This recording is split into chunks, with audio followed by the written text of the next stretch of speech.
Welcome to Married to History, where we try to be informative, entertaining, and family friendly. Aloha, I'm Christopher. I have a fancy piece of paper on my wall that says that I know more about history than most people do. I'm Shirley. I'm a homeschool mom that relies on good curriculum, Christopher, and Broadway musicals to teach our kids history. Broadway musicals.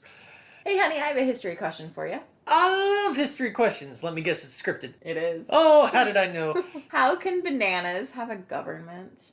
Okay, so before you answer, You're referring to banana republics, I take hey, it? you're right. Yeah. Hold on, before you answer that, we've talked about democracies, republics, monarchies, dictatorships, empires, constitutional monarchies. We've talked about all of them, but we haven't talked about banana republics before. So I asked the kids what they thought a banana republic was. Oh, this will probably be entertaining. It was awesome. So they gave me very weird, confused looks. And then here's what they said. So we'll start with the youngest.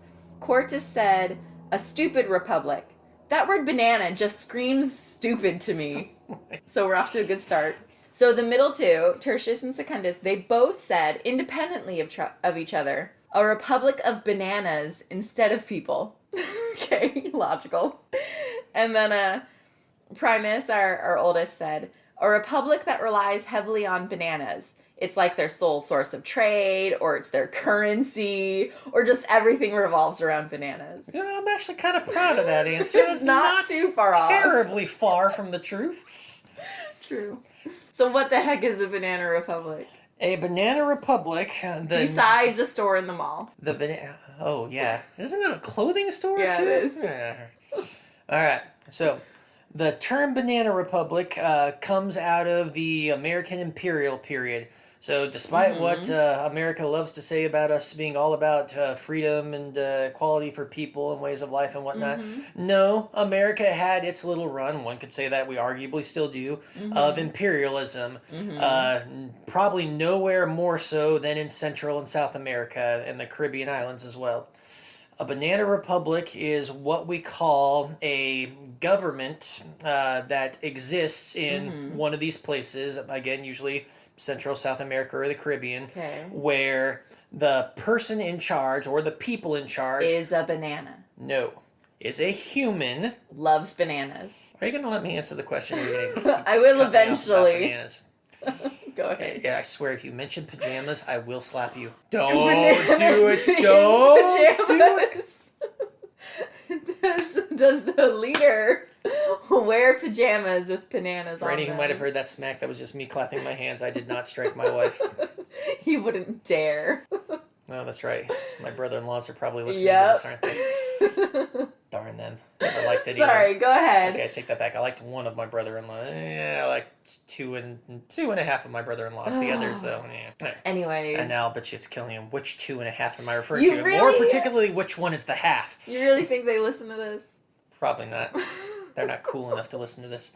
So where was I? Oh, it's Banana Republic. Okay. So, a Banana Republic Yes. is a republic in which the government, Yes. which is usually either one guy or maybe an oligarchy, so a small group of guys that are getting kickbacks or profit shares from American investors, or one could arguably say from foreign investors. Okay.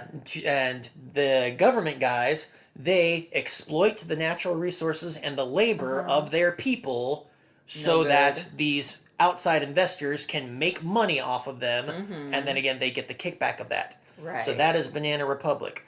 One could argue that it is a corrupt government because, like I said, they are exploiting the natural resources of the land and the natural work or the labor of the people, who probably aren't getting any share of that profit or anything, because all of the profits that are coming from that exploitation are going to outside investors, and the government guys get a kickback of it. That is a Banana Republic. So why is it So called the store calling itself a Banana Republic, I think, is one of the dumbest ideas you could ever do, because you're naming yourself after an evil, awful thing. Yeah, doesn't and it being a sound clothing store of all things. like how else do you advertise we're made in a sweatshop? So let me answer the part of your question that you were just Yes. about. So why is it called a Banana Republic? Yeah. Because nowhere at no point in time was this more commonly practiced, at least in the United States, than by the fruit companies. Wait, what? Than by the fruit companies. So there are two big fruit companies at the tail end of the 1800s, beginning of the early 1900s. Okay. United Fruit and Dole pineapple. no, United Fruit, and I don't remember what the name of the other one was. Macintosh apples. What? One was United Fruit. I don't remember what the name of the other one was, but neither of those names exist anymore. But those two companies today are Chiquita Banana and Dole Fruits. Wait, seriously? Yeah, it's the same company. It's the same company. They changed their brand, they changed their name, but it's the same They company. needed to rebrand because Yes. bad luck. I can't say that I know for sure why they rebranded. You're gonna get us sued. But it is. They can't sue me. It's historical fact. Slander. Unless I'm mistaken, even they themselves don't deny it. They aren't keen to mention it, but they don't deny it. Seriously, it's a matter of fact. Now I need to look on their corporate website, like about us page. So I might be getting the two mixed up. I believe Yeah. United Fruits becomes Chiquita, and I don't remember what the name of was the company that eventually becomes Dole. But yeah, it was the two of them. And so yeah, they were big into the fruit game. They were so basically they went to Central America, South America, the Caribbean islands. They bought up huge chunks of lands, or at least they bought up interest in huge chunks of the land in there. And the local governments, to make sure that they would keep, and so to make sure that the Americans would keep getting profits, they would pay the local governments, or they would pay thugs basically to oppress the people, to exploit the land, exploit the labor, so that they could keep making money. And of course, to get these guys to be able to keep exploiting, well, they had to pay their thugs, if you will, or the government, if you will, to keep doing this thing. Dude. And so yeah, this was one of the most a lot of the troubles that one reads about, like, and this unfortunately is another one of those things that doesn't get mentioned a lot in American history because it's one of the dark spots and we don't like talking about our failures. This is one of the things that I don't like about teaching American history. It's okay to teach about our good things and our flaws. Let people know that our country, while being awesome, is not perfect, but still is awesome, I think. But wait, like this doesn't even seem like it would be included in an American history class anyways, because, well, that's Central America, like, whatever. But it was part of the imperial era of the United States, where the United States, for a brief bit of time, got out of... So the United States, from its beginning, has always been an isolationist nation. Never wanted to get involved in the affairs of Europe, never really cared about what was going on outside of its borders, only really cared about itself. Now, this does not mean that we weren't happy to slaughter a bunch of Native Americans who had the nerve to get in our way when we tried to take their land. Right, how dare they be in our country? It also means that we didn't care much about Mexicans for foolishly being on land that we wanted and not giving it to us when we asked for it. Right. When we asked politely for it. Because believe it or not, we actually, the Polk did ask politely, I'm using air quotes there, sorry, did ask politely for it. He offered to buy it from Mexico before Mexico said, heck no, and, well, then they got so then naturally they got the stick. Yeah. So aside from that, America is very much isolationist, and this has repeated itself throughout history. Even though America does get involved in World War I, for example, right after the war's over, America goes right back into isolationism. A lot of what goes on in Europe with Hitler and Mussolini eventually rising to power, a lot of it, one could argue, is not just because Britain and France didn't do anything, but the United States didn't care either at the time. Well, it wasn't our business. Exactly. One would argue. Yeah, that's the argument then, though. Yeah. But it was technically our business. Yeah. We helped out in World War I. We were at Versailles. We contributed to the peace negotiations. We didn't sign the documents because by the time it came time for the U.S. to sign the documents, Congress had decided, no, we don't want a part of this. Had already gone back into isolation mode. Okay. But there's so many things that brought us out of isolation. But yes, after the Spanish-American War, so 1898, when the Americans get involved in the bid for Cuban independence, this began, or I don't know if this begins, but this is the time in which the idea of imperialism in America starts to take hold. President McKinley and President Roosevelt after him are going to be big on securing foreign pieces of land for American business interests, if not political interests as well. Okay. At the tail end of the Spanish-American War, at the end, of the Spanish-American War, this is where the U.S. gets Puerto Rico, gets the Philippine Islands, gets a couple other pieces of land too off the top of my head. Gets Guam is among them.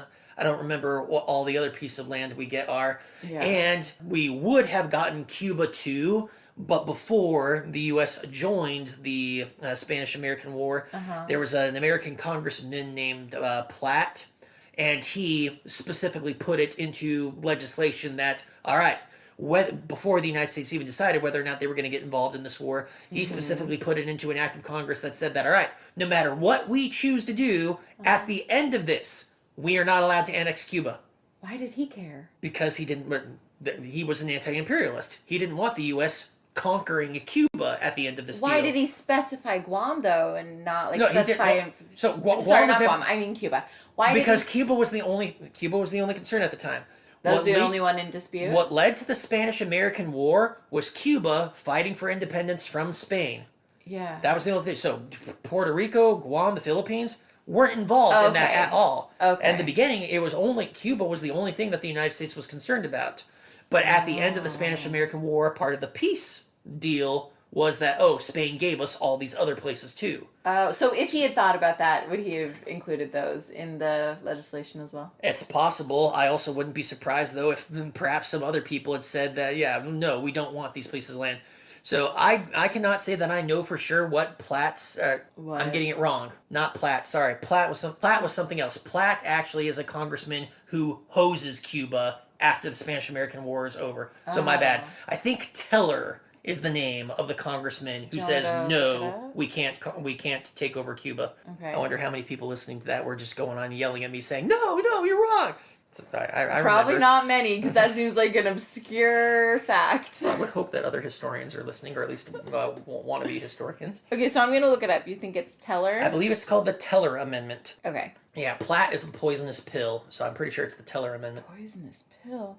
Yes, you're right. It's Senator Henry M. Teller of Colorado in April 1898. Okay, so yeah, he's the one that says that we're not going to do it. And I wouldn't be surprised if we knew that Puerto Rico and Guam and all these other territories were on the table. I wouldn't be surprised if he or others had said, no, we're not going to conquer these places either.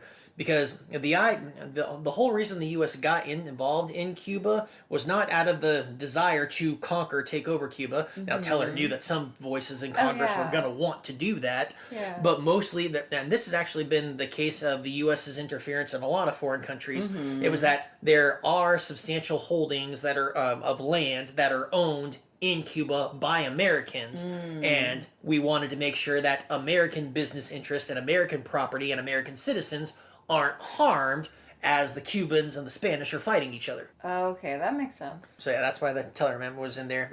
And I forgot, what was the original question? How did I get into this? Oh, we were asking about banana republics. All right. So, and they're getting then. So a lot of these banana republics, the U.S. military is going to go into these countries and interfere.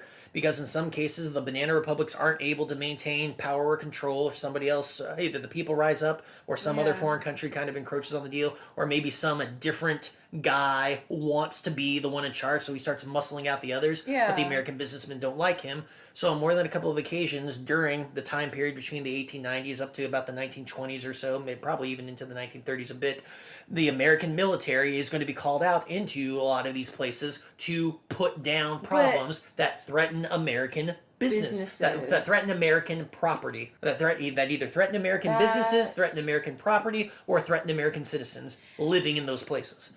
That seems wrong. Yep. On a national scale, it's very wrong, because that is a foreign country meddling in the affairs of a sovereign country. But this is a common thing that has been done throughout history. Plenty of other wars and other things have started because one country is more concerned about its own benefits or its own people than it is of others. So one of the things that this is a common problem that leads to struggles in a lot of the banana republics, and this is an argument about capitalism and the way it's practiced in the world today. So I'm a fan of capitalism. I like it. I think that despite its flaws, it's the best economic system that mankind has thus far come up with. Okay. But yes, as I just said, it, like any other system, has its flaws. And one of those is in this regard. So in capitalism, there should be nothing to stop these men from buying property. There should be nothing from the local government, the legitimate government, or the people to sell their property or their labor to these people who are willing to pay for it. Okay. But the problem with this is that as foreigners do this, as Americans go to, say, Panama and start buying up the land, not only does this mean that a lot of the resources that Panama produces aren't staying in Panama and helping Panamanians, but they're going to the United States, where the United States is probably going to get an awful lot of profit from them. But this also means that the Panamanians, the local people that live there, there is less land available to them. there is no land or less land available for them to start their own farm, Yeah. to try to produce and provide for themselves instead of working for the foreigners. But in theory, they're being paid to work the land for the American businessmen. Yes, but then you get the argument of, but are they being fairly compensated Right. for their work? And then this argument continues today. Are workers ever Right. truly being fairly compensated for the amount of labor that they put in? So Yeah. one argument is that, yes, they are, because they agreed to work for whatever the conditions were, whatever the pay and the benefits were. Yeah. So yes, this is fair. But the flip side of that argument is, but was the guy giving them this contract, was he giving them a fair deal with the amount of money he was willing to pay them, with the amount of benefits they were willing to give? So one argues Yeah. that that doesn't matter because the worker could have said no. The worker was free to try to find a job, try to find some other Yeah. way of taking care of himself. And other people would argue that, oh, but then what? How much legitimate of a opportunity do they Yeah. have to look elsewhere for something? Yeah. Could they So- have actually said no? Were they desperate? So yeah, it's an argument that we're never going to get the answer to, or at least personally for me, I don't think we're ever going to get a solid argument to, because I see both points. For me, I can see how there's always something else that one, or I'm inclined to believe that there's always something else that one can do. I'm not saying it's going to be an easy thing to do. I'm not saying Yeah. it's going to require horrible sacrifice and be an awful experience, and it might still fail at the end. Yeah. But I myself am on that mentality that no, but there is something else you could have done. So for a brief time while I was going back to school, I was unemployed, I wasn't working. I could have chose to go and work more. I didn't have to choose to just stay home and work. So I had another option. If I were to ever say, oh, I had no other choice, that would be bad on me to imply that, Yeah. because I did have other choices. Would have made it harder for me. I don't know if I would have been able to complete school if I was trying to balance Yeah. them both, because I have a terrible work ethic. I hope my boss isn't listening to this. You said it, not me. Yes, I hope my boss is not listening to this. But the same thing goes for so I don't want to. I know you said you wanted to avoid controversial issues, You're but like gonna get us in trouble. so the argument for a lot of the immigrants who want to come to the United Yeah. States, there are some people in the United States that said we have to let them in. They have no other choice. Okay. And there are some people that say, but they could stay where they are and tough it out. If not Yeah. tough it out, fight, campaign for a change. When I look back at history and I study things like revolutions and living conditions, push factors that have driven people out of land, pull factors that have driven people to new lands, one of the things that is a constant is that often enough, it's the people that desire change, the people that have the will and the mindset Yeah. to change things, to improve things, that rather than stay and change those things in the face of the adversity they encounter, they choose to leave instead. Right. So I don't want to pick on any real countries. I'm going to make up a country. Okay. So let's say I can't make up a good country name. Let's say the Central American nation of Come on, you're a creative person. Okay, you can do this. I can't. I'm failing. So I'm gonna pick on Herman Cain. Let's say that the good people of Uzbekistan decide that That's a deep cut.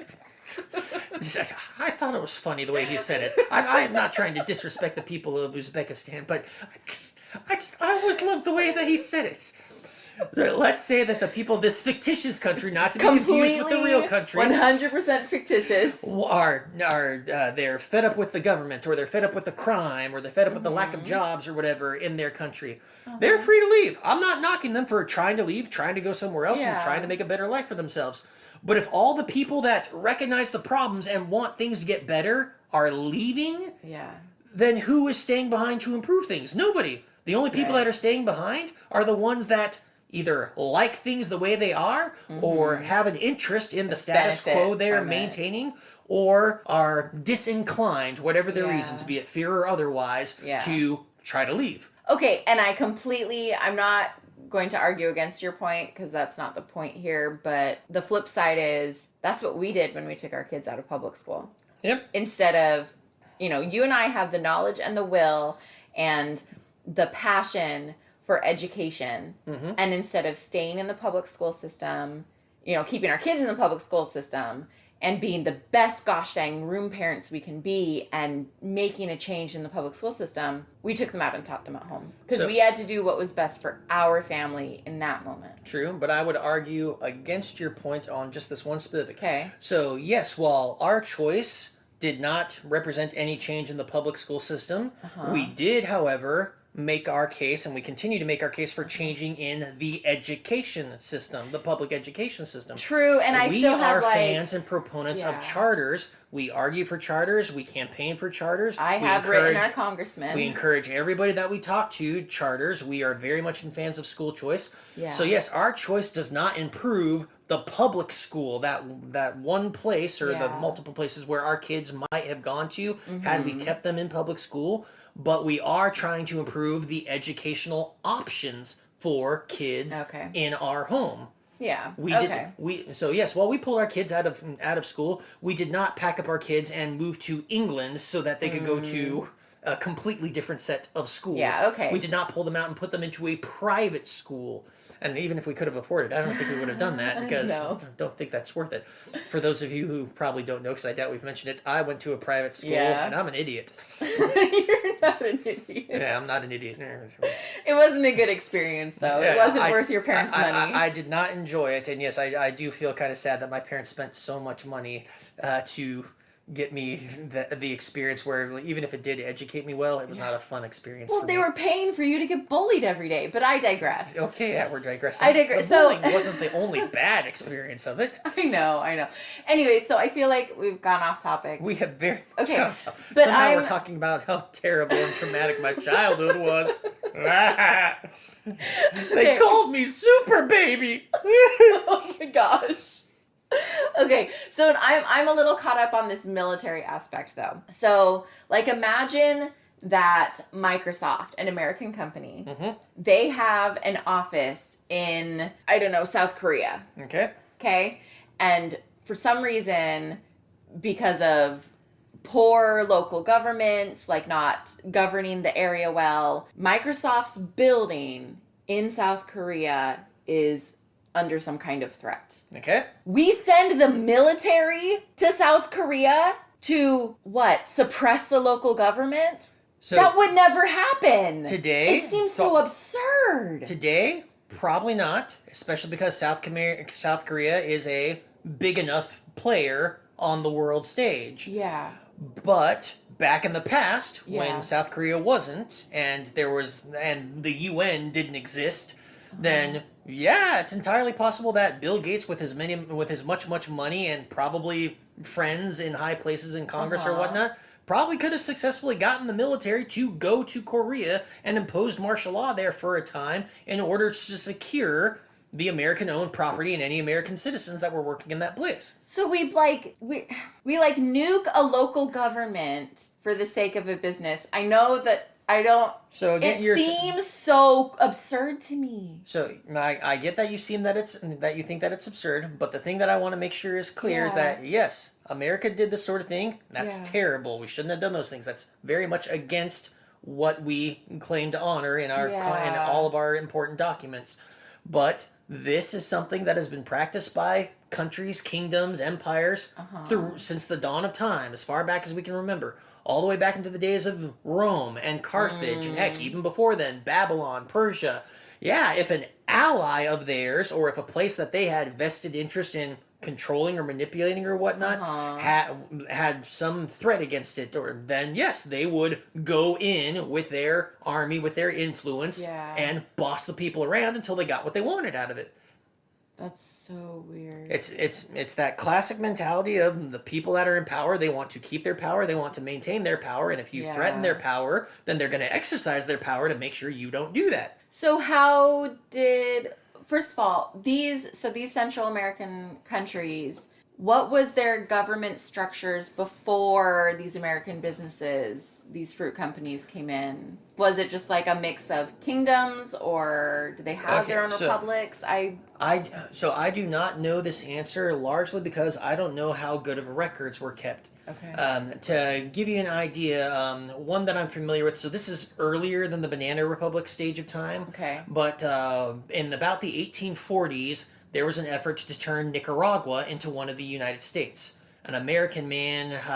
I've heard I think this, his but it name- makes no sense. It's so far away. I don't remember what his name was off the top of my head. I want to say Walker or Wheeler, something like that. He is. There's a civil war going on in Nicaragua. So Nicaragua has a complicated history. In the 1820s, In the 1820s, the Mexican Empire declares independence from Spain. Got it. In the 1830s, Nicaragua and a bunch of other countries that then call themselves the Central American States or the Central American Empire, or something, or the Union of Central American States. I don't remember what they called themselves. They declare independence and break off from the Mexican Empire. Oh, okay. And then, like 5 or 6 years after that, Nicaragua fights for its independence from that entity. So it's just breaking And smaller so and smaller. by like the 1840s, Nicaragua has gotten its independence. It is Nicaragua. Cool. And then a civil war breaks out between the liberals and the cool. conservatives. If I remember correctly, the liberal sect, they're losing, so they hire an American mercenary, this Walker or Wheeler guy, whatever his name is, to come in and fight for them. Okay. He shows up. Yeah, he and the mercenary band he has with them, they help fight. They're winning the war. It's looking good. But then Yeah. Wheeler realized, I got to find out what his Should name I was. look him up? Look him up, because I'm going to keep calling him Wheeler, and I'm not convinced that was his name. It might have been Walker. I think it don't might have been know. Watkins now. I think it was Wheeler or Walker. Walker, yes. It is Walker. It was Walker. All right, we have confirmed his name is Walker. Tell me so about. yes, the event, and I want to point out, okay, so I remembered this before I found it. I remembered that this event was known as the Filibuster War. So, yeah, so this Walker, the name of the guy was Walker, he realizes through the conflict that, why to work for these guys? I can just take over the whole thing myself. So he basically declares himself ruler. I don't remember if he calls himself president or whatnot, but he basically takes over Nicaragua and says, all right, Nicaragua is now belongs to me. We're going to turn this into a future U.S. state, with the goal being that at this time, like many other countries around the world, they were trying to find a way to cut across Central America in traveling from the East Coast to the West Coast, since there weren't trains back then and they wanted waterways. But that's so far out of the way. Yes, but Central America is the skinny piece of land in between. It's somewhere you cross somewhere in Central America, or you make the long way around all the way north over Canada, or all the way south around. The argument is, okay, you go down in a boat down to the ocean and then east or west across Central America and then back up on a boat through the ocean. Okay, I'm following. All right. I'm following. So yes, that was an event known as the Filibuster War. It only lasted for a couple of years. A couple of some fairly famous people were at least thinking about getting involved in there. I remember Pierre Beauregard. He's a famous general who eventually goes on gets some fame in the American Civil War. Yep. So he, for at least for a time, considers going down to Nicaragua and joining Walker. I think a friend of him talks him out of it. Dude. But yeah, some people that are going to be fairly famous in the Civil War and from the Mexican War are tempted to get involved in this. But the plan eventually fails. A combined alliance from the surrounding area. I don't remember all the countries that get involved, but the Nicaraguans themselves, combined with Hondurans and at least some people from the surrounding countries, all join together and they fight off Walker and his mercenaries, because almost none of the local people are actually on Walker's side. Why would they be? Almost his entire army is made up of foreign mercenaries, and there's and when I talk about this war, I want to be clear. This is not like on the scale of the American Revolution, where you have thousands, maybe sometimes as much as tens of thousands of people on the battlefield fighting. Walker's mercenary army, I believe at its height was like less than 200 men. These were small armies fighting small battles. Okay. So the whole point of this was, what were the governments before the Banana Republics? So that was an example in that. So the history of how Mexico all the way on down to the end of South America got their independence, became independent countries, and what governments and whatnot they have. Yeah. I am not familiar with all the details of that. Okay. Some I know more about than others. I don't know a lot about a lot of them. And I don't know, how much of that is because we don't have records, or it's just they're not records that have ever come across my way. Or and maybe to be fair, I've never don't care enough. To be fair, I've never gone out of my way to look for a lot of these. So if I remember correctly, so I know Mexico, once upon a time, called itself the Mexican Empire. Yeah. That eventually doesn't last. I believe Brazil is an empire for a time, and their leader is considered an emperor, king, something to that nature. But I don't remember how long that lasts. There's an attempt for a time to unify. Well, like we mentioned with Nicaragua, there was an attempt to unify all of Central America, but that didn't last. Simon Bolivar, a famous guy, tries to unify. I don't know if he was trying to unify all of South America, but at least the northern section of South America into what he called Gran Colombia. And I think Gran Colombia does actually exist for a time, like, or at least like a whisper of life into it. Okay. But it eventually falls apart because the locals don't trust each other and they all turn on each other and form their own separate countries. So yeah, I do not know all the histories, but it is fair to say that in all of them, they probably weren't peaceful, and there probably were. I'm inclined to believe that there were factions that led to civil wars and coups and things of that nature before any semblance of stability actually got put into these countries. Okay, so just ripe for corruption and people taking advantage. On more than a couple of occasions, the Americans are either going to get involved in this or in some cases be directly responsible. For example, Panama used to be part of Colombia. That narrow strip belonged to Colombia. But when the Americans decided that so the French are the first ones to start building the Panama Canal, but they don't finish the project. So the Americans decide they're going to buy the project and finish it. The Colombians want to charge the Americans like $10 million in rent. And Roosevelt, knowing that, the Panamanians are rebelling against the Colombians, Roosevelt goes to the Panamanians and says to them, hey, how much would you charge us if we were to do this thing? If I remember correctly, he's able, or at least his representatives are able to talk the Panamanians down to like $250,000 a year rent. That's a nice chunk of change cheaper. We're going to side with them. So Roosevelt, or the United States, sponsors the Panamanian rebels. Panamanians are able to get their independence from Colombia. So one could argue that that is a good thing for the Panamanians in that, hey, they got what they wanted. They got their independence. Right. But at the same time, arguably one of the greatest sources of revenue for their country is owned by a foreign power for the next 100 years. So us meddling, like, was it good in the long run or not? So to be clear, I think it is fair to say that no country has ever meddled in the affairs of another country without it benefiting their own interests for one reason or another. Oh, yeah. And I would hope that over time, some of these countries have made good decisions as far as trying to, or at least restoring some of that legitimacy. A lot of people have teased Britain and said, ugh, it's so horrible. You guys are so stupid for giving away chunks of your empire. And while on an economic and a power basis, you can agree with that statement, and it's arguably foolish for Britain to have given away these places, on a moral standpoint, on a social standpoint, it was very good that Britain returns these places to the local people. Same thing could be said for the United States. Carter got ripped for giving the Panama Canal back to the Panamanians. He signed the legislation during his presidency that it would go back to them at the end of the millennium. And he got a lot of flack for that. He was really smart to say, like, oh, this future date when I'm not president anymore. So I don't think it would have done him any favors, even if no matter what the date was on it. But one could argue that, but on a moral standpoint, we gave the Panamanians back their sovereign land, something that should be theirs. Yeah, that makes sense. So, but there again, I'm sorry. So the flip side of that is that, okay, so it's Panamanian land. Arguably, it should be theirs, but there is no denying that American money built the thing. Yeah, and French. Yeah, but they sold it to us. So for literally pennies on the dollar. Just like the Louisiana Purchase. The French aren't great with their money, are they? Why are you saying the French? Oh, okay, well, to be fair, the French, so most of the financiers of the original canal project were French, but this was not a French government project. The original building was entirely a private venture. Oh, okay. It doesn't become a public venture until the United States buys it. That makes sense. So, and all those private investors, thousands, millions of private investors, almost all of them lost everything in the project because they never finished it. Okay, so this Banana Republic era, is it done with? I mean, is our military still meddling in Central American countries for the sake of American businesses?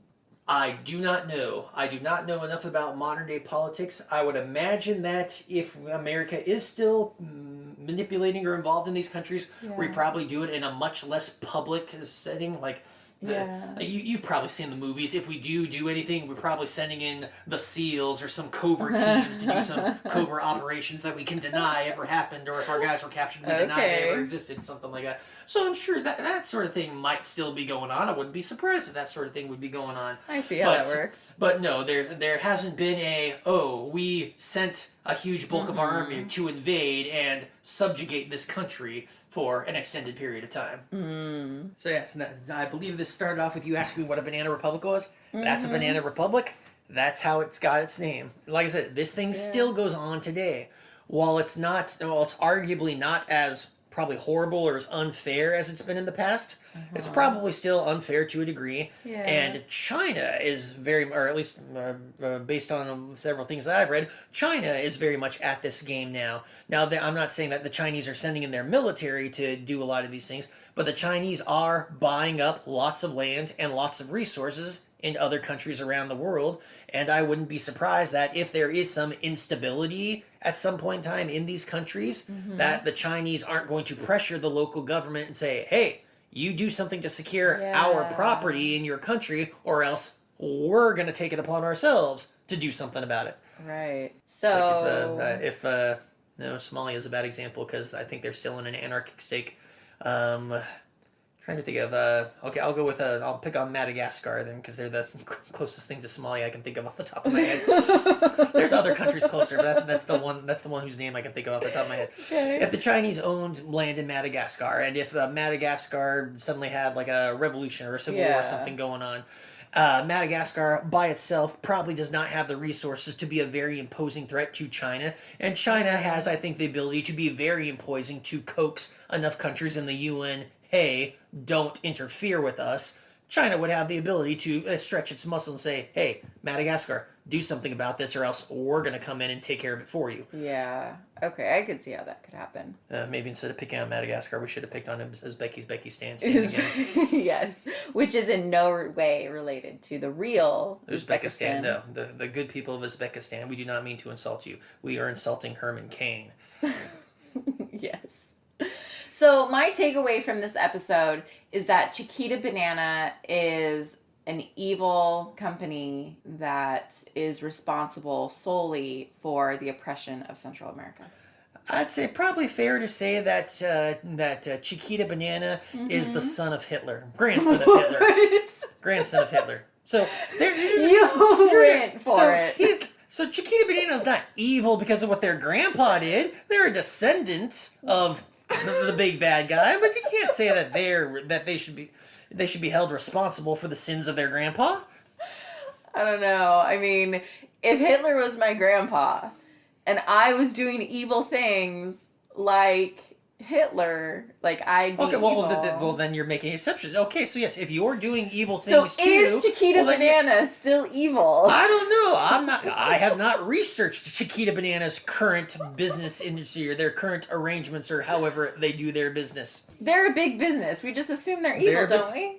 Isn't that how it works now? Well, no, okay, to be clear, I'm sure plenty of people just assume big businesses are evil. I do not generically assume that big businesses are evil. I wouldn't be surprised if they're doing shady things from time to time, but I think everybody... This is one of my favorite things. Yeah. Okay, who's your favorite president, honey? Ben Franklin. Very good. All right. So Ben Franklin, or at least I believe it was him that said this, said that there is nothing that good, wholesome, savory, everybody otherwise good people will do, or there's no crime that they will more easily fall into than defrauding the government. So even the best of people are going to cheat on their taxes or going to try to get away with it or something. And companies are no different. Companies are going to try, everybody, be you a private company, an individual person, or a nation, is going to try to get away with whatever you can around even your own rules if you think that you will get away with it and that it will be beneficial to you. I do not know what Dole or Chiquita's current business practices are. I do not study their current business practices. But it is undeniable that they are the remnants, at least, of the United Fruit Company and whatever the heck the name of that other company was that did indeed engage in these, what we today can recognize as nefarious business practices. I was going to look up the name of that company, but I don't care enough. It wasn't that far removed. It was like United Fruit, and it might have been like tropical fruit. Wait, so why is it Banana Republic instead of like a Pineapple Republic or because banana guava? Because Republic. banana plantations were the biggies. They were. Yep. That makes sense. Americans were more crazy for bananas than anything else. Bananas are pretty awesome. Bananas are pretty awesome, and like so many things, bananas were Americans fell in love with bananas by mistake. By mistake? Yeah, or by Oh, accident. Yes, By I happy remember you telling me the story. This is a fun one. So no, the bananas weren't sold. The Americans didn't know what bananas were. Yeah. They grew in the Caribbean, but Yeah. and they might have grown in Central or South America too. But I'm pretty sure they came out of the Caribbean, Jamaica specifically, if I'm remembering correctly. But yeah, there was no demand for bananas there. And a ship captain, I don't remember if he purposefully went to the United States with a shipment of bananas, or he just happened to have, like, for his own personal use, just happened to have a bunch of them on him. And when they got to the United States, he happened to very quickly and easily sell a lot of them to the people that he encountered. All of a sudden, word gets out that, hey, the United States has a market for bananas. They like bananas. Which that especially This is makes often me enough what laugh. happens in modern economics. People have no reason to believe that, oh, the people over there want to buy this thing that even though we've had over here forever and a day, they've never expressed an interest in wanting it before. So, yeah, we probably won't waste our time It's a with it. risk. But then to somebody try. takes the risk, even if like a small one at first. So like I said, I don't think this guy had his ship loaded with bananas. I think he had a small amount of bananas. But then, somebody makes the risk, find out that, hey, people like this, and they're willing to pay for it. So then it becomes a thing. That's how sugar got started. Sugar doesn't grow naturally in Europe. It's not the right climate for it. Right. But then all of a sudden, merchants who were getting it from places where it did grow brought it to Europe. All of a sudden, Europe goes gaga and says, we love this stuff. We want more of it. And believe it, I don't know if I've said this before, but believe it or not, that is the thing that launches the colonial era. Europe goes gaga for sugar. It wants sugar, but Europe, or sugar cane at least, cannot grow in Europe. Europe does not have anywhere in its borders the right kind of climate for growing sugarcane, at least not back then. I don't know if today they've got modern versions of sugarcane that can grow.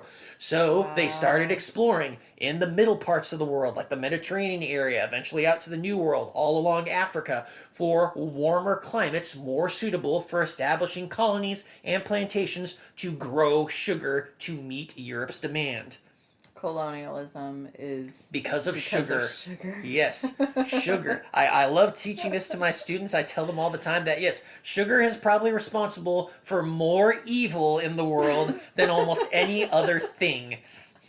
You're willing to call sugar evil, but I can't call Chiquita banana evil? I'm calling a thing that has no personality evil. You're calling a thing run by people that have personalities evil. Alright, I think that's enough ridiculousness. Alright, thank you for Sugar listening. is evil. Thank you for listening. Only if you're diabetic. Sugar tries to kill me every day. Every day. Every day. But it also saves your life. If you're too low, you need sugar. I wouldn't be low if it wasn't trying to kill me. Thank you for listening. If you liked what you heard, then please subscribe, tell your friends, and leave us a 5-star review. It's like the worst kind of hunter. It shoots me at the leg just enough so that I can limp away, but then I have to come back to it and say, "Please save me." And as I try to walk away from it again, it shoots me so that I have to come running back to it again. Sugar is evil. Sugar has caused so much evil. I would no, I'm not going to dare to say There's that. lots of sugar in bananas. I was about to dare to say something very stupid, so I'll say that to you privately so that it doesn't get on the air and then I don't get sued or canceled. Well, I don't think anybody's going to sue me for saying it. You can't sue me because everybody I would say it about is dead. But yes, we could get canceled about it. So yeah, I'm not going to say that. Smart man. All right, what am I supposed to be saying here? Read the I read the script. highlighted portions, Yes, right? that's All right. you. If you'd like to hear a future episode about sugar, a future episode with more information about today's topic. What was today's topic? Bananas. That's right. It started off with Bananas Republic. We talked about so many other Yes, things. we Sorry, I'm getting off script again. If you would like to hear more information about anything that we talked about in this episode, contact us on Gmail, Facebook, Instagram, or TikTok at Married to History Pod. Also, please contact us if you have a silly question idea or if there's something from history that you would love to learn about. Just be sure to specify in your message if it's silly or serious because we don't want to treat a genuine quest for knowledge as a joke. And we do appreciate sugar donations. Talk to you next time. Bye. By sugar donations, I mean like stuff that has sugar on it. I mean, don't drop a package of sugar off of my doorstep. Just a bag of sugar. I'm not that kid on Raising Hope. Bye. Bye.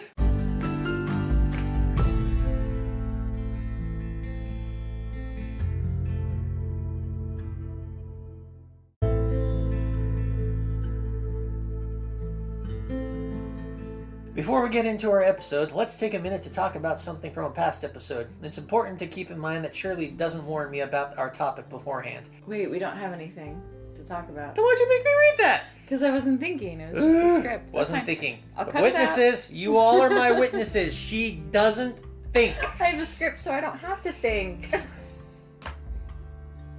Must be so nice to have a script. It's fine. I'll cut all this out. I'm not saying that I want a script, mind you. I enjoy doing this off the top of my head, even if I get things wrong from time to time. True.